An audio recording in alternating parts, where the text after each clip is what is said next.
the electric power grid is undergoing a transformation. And the transformation is basically necessitated because of a number of things. Not only there is there an uncertainty in the fossil fuel future, there is an increasing explosive growth in the demand worldwide. So there is therefore a significant interest in increasing the number of renewable energy sources like solar energy and wind energy. And so there are a lot of regulations and policies that the governments worldwide are introducing. And all of this basically is changing the way in which electricity is generated, transmitted, distributed, and possibly even consumed. So the underlying electricity physics is the same, that at any time you want a certain megawatt that needs to be consumed, then it has to be generated. The electricity is not stored.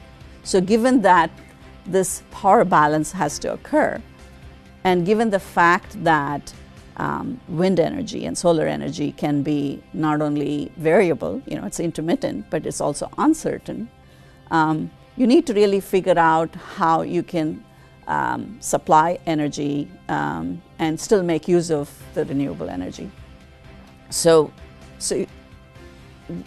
there are a number of new technologies and new concepts that are entering the picture, and this is what is making it interesting and essentially bringing in control into the picture.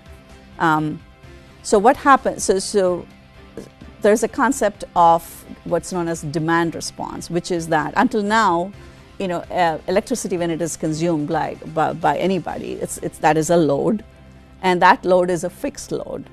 Whereas,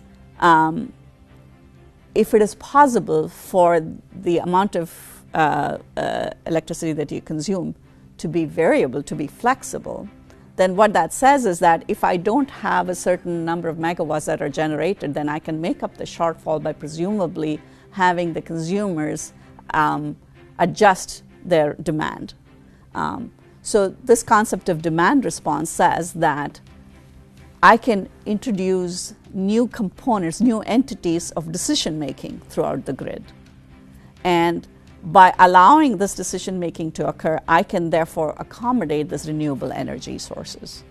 Now, so that is where control enters the picture in a much bigger way in the electric grid than before.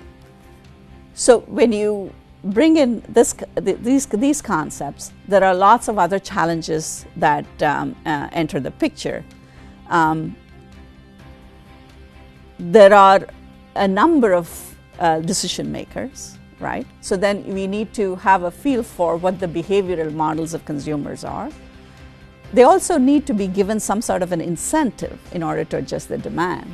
So the price of electricity is one such incentive. And so the question is that if I tell you that it costs you 10 cents per kilowatt if you were to consume it today, now during the peak hour, whereas it would be 5 cents if you were to consume it, say, after 10 p.m., then that might give you an incentive to adjust the loads that you are able to adjust from one to the other.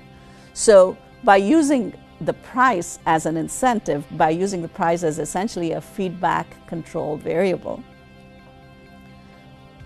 we can perhaps facilitate these decisions, and that in turn will allow us to integrate these renewable energy sources better, and that in turn can provide us with a better decarbonization and better ways of meeting the electricity demand, better ways of reducing outages and all of that stuff.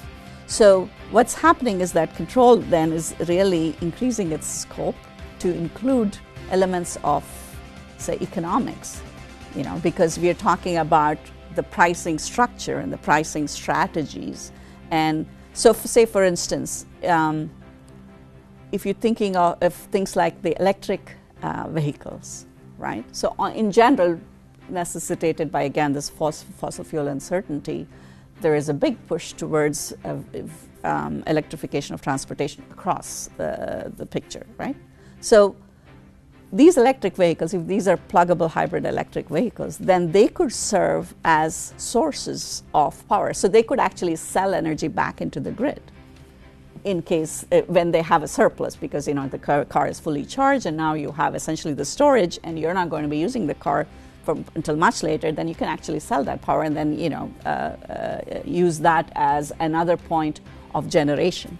So which means now that the picture of generation changes. Instead of it being centralized, it becomes distributed. So these distributed generation sources then again provide yet another point of decision maker, and this decision making then allows us to again provide this energy balance in a more efficient manner.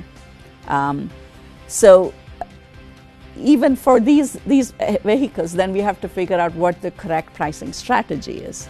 And therefore this says that the whole process in which electricity markets function should perhaps change, because unlike it being a static problem, the decisions are very much a function of time. The decisions are very much dependent on the renewable energy. What kind of forecast model do we have for the wind, for the solar energy, and that is then connected with what kind of storage sources are available. That is also connected with what kinds of flexibility do these consumers have, these customers have, in order to shift their consumption.